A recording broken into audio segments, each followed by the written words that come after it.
आप मेरे सिर पर लटके इन बल्ब्स को देख रहे होंगे। मैं जब भी बल्ब को देखता हूं तो मुझे थॉमस अल्वा एडिसन की याद आती है।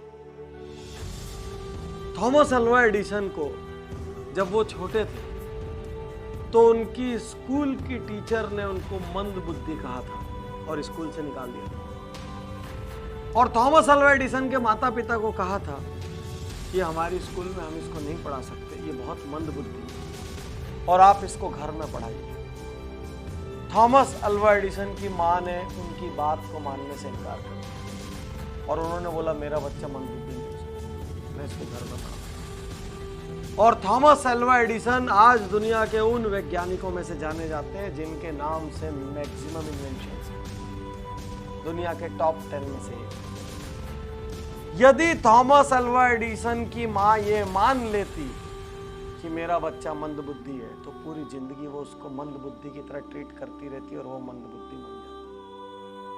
साथियों, इतिहास कौन रचता है?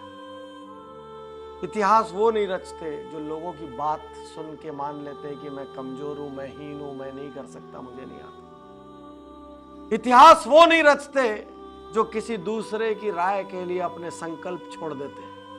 इतिहास वो नहीं रचते जो कोई दूसरा डिस्करेज करता है, डिसहार्टन करता है तो अपने टारगेट छोड़ देते हैं। इतिहास वो नहीं रचते जो कोई उनसे खराब व्यवहार करता है तो वो अपना अच्छा व्यवहार छोड़ देते हैं। इतिहास वो नहीं रचते जो जरा सा टॉर्चर पाके अपना टारगेट छोड़ देते हैं।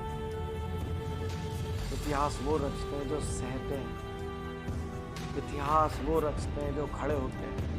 अभी अभी एक शानदार फिल्म आई दंगल, आपने देखी होगी, गीता बबीता, महावीर सिंह फोगाट।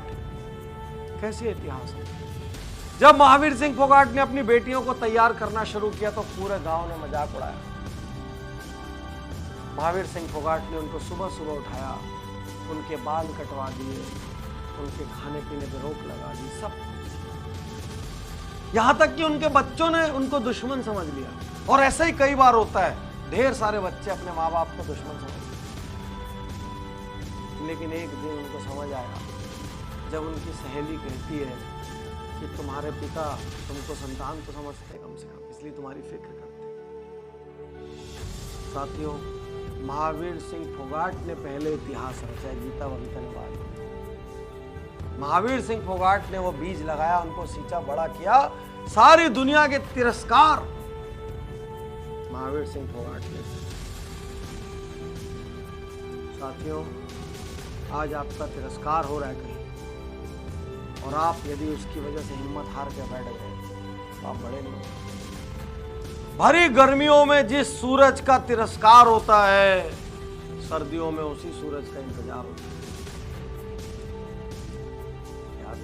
आज तिरस्कार का मतलब आजीवन तिरस्कार। इतिहास वो नहीं रचेगा जो लोगों की सुनेगा। इतिहास वो नहीं रचेगा जो टारगेट छोड़ेगा।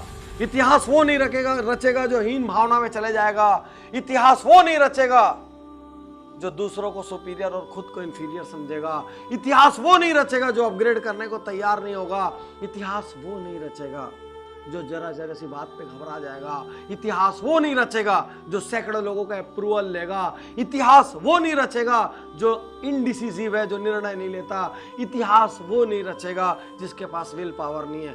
इतिहास सिर्फ वो रचेगा खड़ा होकर लड़ रहा है, क्योंकि जो लड़ रहा है वो गिरेगा फिर उठ खड़ा होगा। जो लड़ रहा है वो हारेगा लेकिन फिर जीतेगा। लेकिन जो लड़ा ही नहीं वो तो जीता ही नहीं, वो तो हारा ही नहीं, क्योंकि वो कभी लड़ा ही नहीं। तो यदि थोड़ा सा भी इतिहास रचना है, यदि थोड़ी भी वैल्यूएबल जिंदगी बनानी है, यदि कुछ भी हासिल करना है तो लड़िए, लोगों की ना सुनिए, लड़िए, डरिए मगर करिए। डरना स्वाभाविक है।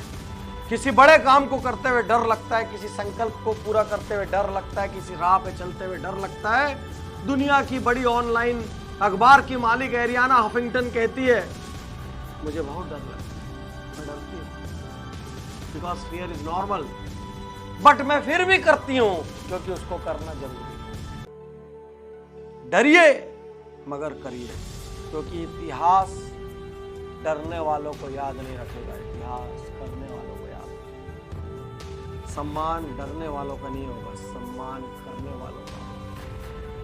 करिए, कुछ करिए, ये जिंदगी आप कुछ ऐसा करिए कि लोग आपको याद करें, कुछ ऐसा करिए कि आपको अपने जीवन में, भले ही आपने किसी ने आप पे कुछ भी लेबल लगाए हो, आपके बारे में कितना ही हल्का बोला हो, जब थॉमस एल्वा एडिसन इस बल्ब का आविष्कारक मंद बुद्धि कहलाने के बाद इतिहास रच सकता है और हर टेक्स्ट बुक, हर बच्चा उसका नाम जान सकता है।